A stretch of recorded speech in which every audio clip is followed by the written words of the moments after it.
Hey guys, welcome to this week's podcast episode. I've got a fantastic guest for you today, Glenn Parker. He's an author, he's an influencer coming out of New Jersey. He's the author of multiple books, including Positive Influence. We're going to talk all about that. And he's a leadership and team effectiveness expert. He's been on numerous podcasts talking about leadership, transformational leadership, coping. I'm really excited about today's show and welcome Glenn to the stage. Welcome, Glenn.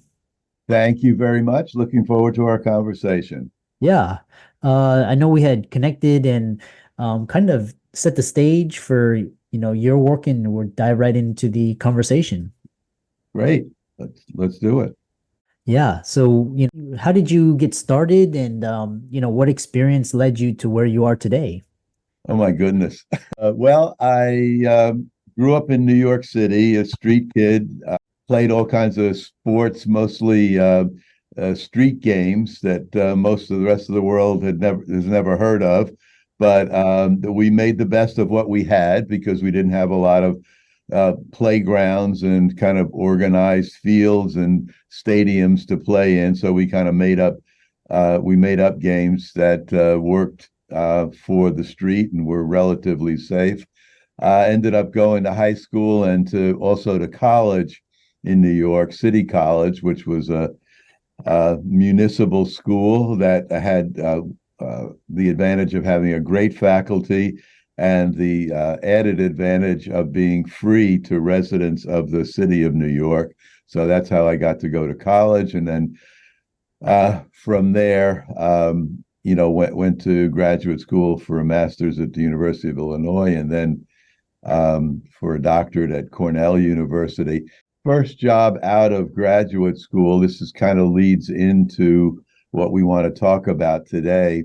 I kind of thought I was a researcher, that was my role in life because I loved libraries. I loved looking things up and finding out answers to things. And so I got a job doing research that involved I would get an assignment from my boss, look up something about this topic and write a report. So I did that. Did research, and this is pre-internet, so you actually had to read a book. Research actually might involve also going to a library, and so I got pretty good at that, and there for a year, and toward the end of my first year comes up what? It comes up your performance review. And this was my first performance review ever. And so my boss, Larry, sits me down and we're going through my performance, what I did and how I did it. And he thought I had done a good job. I was good at looking up things and writing reports. Just between you and me, it was pretty boring stuff. But I had been watching the people across the hall that were doing leadership training, and they were traveling all over the country and they would come back with all kinds of stories about the people that they met and all across the country and across the border in Canada and travel stories, of course, about getting stuck in airports and things of that sort. And they would seem to be having just a great time. So I said to Larry, this when it came to that time in the performance review, where you talk about your development plan, like what are you going to do going forward? What do you want to do? How do you want to improve? And I said, Larry, I think I might like to try that leadership training and leadership development. What I'd really like to do is sit in on a class and see if this would make sense for me. He said, "Well, Glenn, as a matter of fact, I'm traveling down south next week, and I'm going to be doing two leadership training workshops myself." And he said, "You can come with me, but there's just one thing. I can't really justify your travel expenses unless you teach something." So my lips start to quiver. Larry, I don't know anything. How could I teach something? He said, "We'll figure it out. We'll figure it out." And he did. I did. And it was a 2-day workshop. And I did the last 2 hours of the afternoon of the second day. So the group was warmed up, having a good time. So I kind of slid in there with my 2 hours of a topic that he knew, Larry knew, that I knew quite well, and it went very well. And I walked away and I was about, 2 feet off the ground because I thought, wow, I this is what I want to do. I love this. I feel really good about it. And the thing here that's really important is that Larry could have done this, which a number of managers might have done. He could have said, well, Glenn, I'm going to give you my notes and my slides, and you can teach the 2 days, and I'll sit in the back of the room and I'll give you feedback. No, he didn't do that. He gave me 2 hours in a time slot and on a topic that I knew and could be successful at. He positioned me for success. He positioned me for success. And that's what really great positive influence leaders do. They put you in a position to be successful. And that's what he did. And so I walked away from that saying, okay, this is what I really want to do. And of course, I had to get a lot better at it. And I did over the course of time, because he gave me additional opportunities to teach longer periods of time. And so that was my first experience with somebody who was a positive influence as a leader. I didn't realize it, of course, at the time. Only upon reflection years later did I realize that this was a game changer for me. I started to move in a different direction, and it was in many ways life altering. I don't want to, make too much of it, but it did make a big difference. And so from there, I got into not only leadership development, then into organization development, and then into team development and the like. And then later on, I came to this idea because I began to, upon reflection, realize that there were quite a few people in my life that were positive influences. And I realized that I can't be the only person that's had that experience. And as our research shows in the books that we've written about the topic, many, many people have this kind of person in their life, and we need more of them. So that's my story.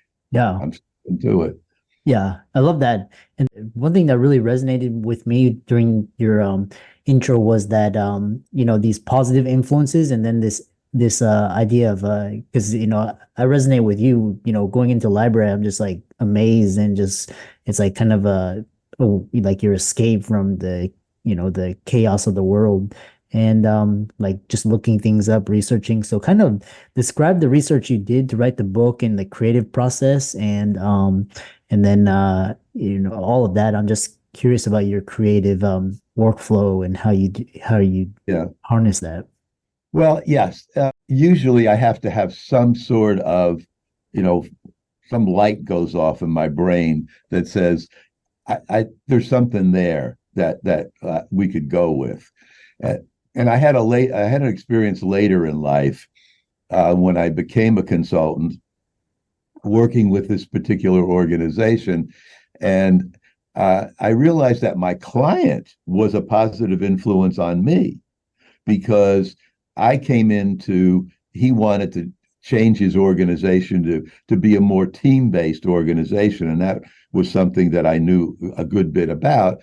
And I did that and took about year, 18 months to do that. And I thought, it was a project work and it would be done and I would leave and move on. And he said, there's something else I want you to do. And I said, what's that? He said, we need more, we need customer service training for our people because they have a lot of interactions with customers, both in person in the field and by phone. I said, well, that's not something that I do a lot, but I'll help you find someone. He said, no, I want you to do it. Yeah. Yeah. I love And I that. said, well, I don't know that much about it. He said, you'll learn. Yeah. All he said was, you'll learn. And the way he said it was he wanted me to do it. And I did. And I learned it and I was able to do it. And he gave me several other experiences like that, where I had no experience doing something, but he believed that I could do it. And he became quite insistent on it. And he was right. In my hesitancy, my maybe perhaps lack of confidence was not justified. And he realized that he, again, saw something in me that I didn't see in myself. And this is one of the key characteristics.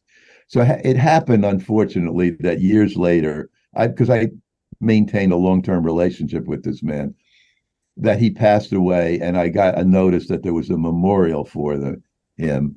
And I was clearly going to go to the memorial. And I thought, well, maybe they may ask me, because I knew him for so many years and had worked for him, they might ask me to do an eulogy for him. And I started to think about his impact on me, and it was tremendous. And I realized that he had been a positive influence on me. I started to think a little more seriously about this. And I thought, gosh, I can't be the only person that's had a person in their life like this. I think that's a book I'd like to write. It would be inspired by him and dedicated to him. I called up my son, who I don't work with. He works in a completely different industry, but he's very much up on the literature of leadership and management. And I said to him, this is what I'm thinking about doing. I'd like to write a book about positive influence leaders. And he said, I'd read that book, which was, oh, he's very honest with me. And I said, oh, really? I said, how would you like to write the book with me? He said, I would love it. And so we set off on that journey. And we were looking, when we started out, for a profile. What are the characteristics of a positive influence leader? What are the things that they do that have this great impact on people? And in doing the research, we asked people, we were looking for this profile, and we asked a diverse group of people, diverse in terms of the types of work they do, their backgrounds, their ethnicity, their gender, all sorts of diversity, because we wanted to be sure if this covered everybody. And so it did. And we discovered that there was no one type of positive influence leader. There were different types that were able to influence people in different ways. All of them helpful, all of them positive, but slightly different. And so we identified out of that 4 different types or 4 different styles of positive influence leader by looking at all the data that came in from all of these interviews. So we identified someone that we called a supportive leader, someone who is obviously very supportive, that says, let me help, I can be there for you, I got your back, that sort of thing. I'm not going to do it for you, but I will help you get from here to there as to where you want to be. The teacher, and this is the person that teaches you what you need to know in order to be successful. Yeah. In other words, for example, Larry taught me some particular tips and techniques for teaching a class. Even though when you know the material, how do you communicate that in a way that people will use it and remember it and use it?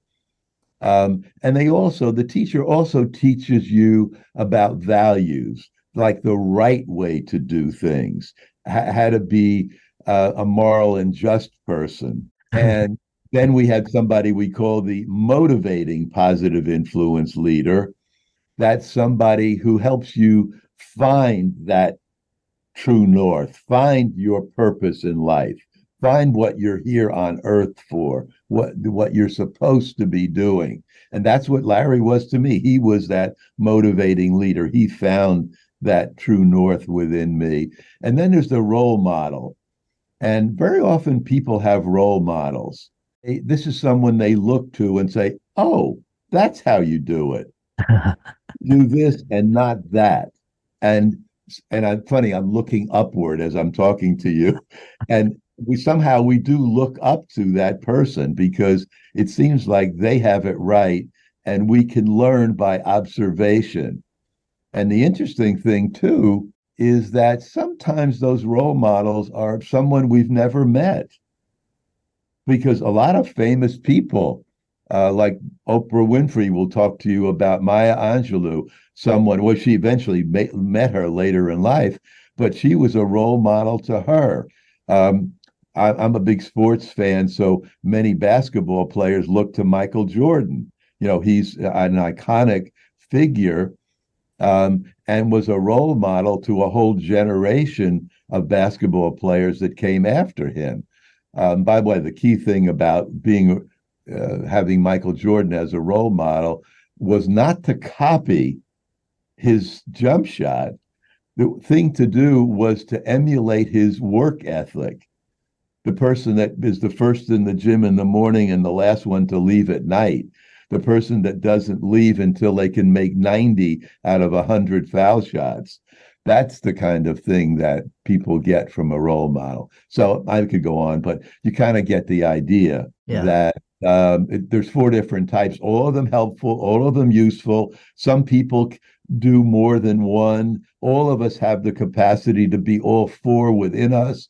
We just happened to use one more than the other. It's our prime or preference as a role model. And that applies in leading in a time of crisis as well. But Yeah.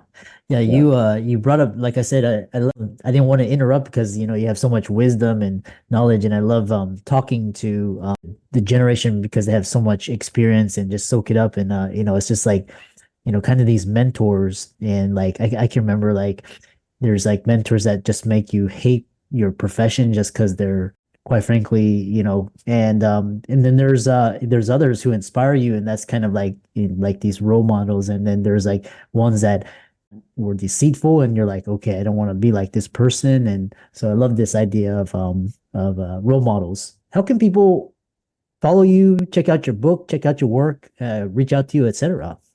sure.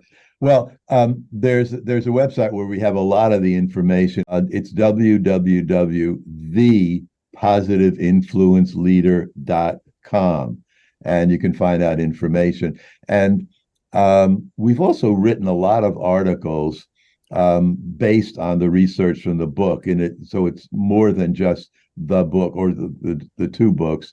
And many of those articles are up there. Also, this people may find interesting because people started telling me their story. I'm going to ask you shortly who was a positive influence on you. And many people wanted to tell me their story. Well, it was my mother who helped me, or a teacher in the first grade that inspired me to want to read. That sort of thing. And some people, by the way, told us about negative influences. We can talk about that because that's kind of fun as well. If you don't have to live it, it's kind of fun. If you can talk about it, it's a lot more fun. But so yeah, the people. So what we did was we said, let's create a blog of people's stories. So on that website, you'll see something called stories under blog, stories of positive influence. And it's people just said, this is who my positive influence was, this is what they did. And then we made some comments that how it fit into our little view of the world. Mm. So on there, you can certainly, I'm very active, I think, as you know, on LinkedIn. And so we post a lot of things on LinkedIn. And we'll also do the same with this podcast as well. So here's an offer, if I might, to your listeners. First, let's say the first. I'm feeling in a holiday mood. So the first five people that send me an email, I'm going to give you the email address in just a minute. So if Yeah. you're picking up a pen and finding a piece of paper, it's the first five people that write me and give me their mailing address, I will send them a complimentary signed copy of our latest book, Leadership in a Time of Crisis, Yeah. if they agree to buy a copy Yeah. of the book and then gift it to someone else, pay it forward, because one of the characteristics of a positive influence leader, and I think you were going to tell a story similar to that. Someone who was when you benefit from a positive influence in your life, you tend to be the kind of person that pays it forward. They help other people in the same way. And that's what I've done my whole life, is to try to help other people who want to write books or become a consultant or just be a better person.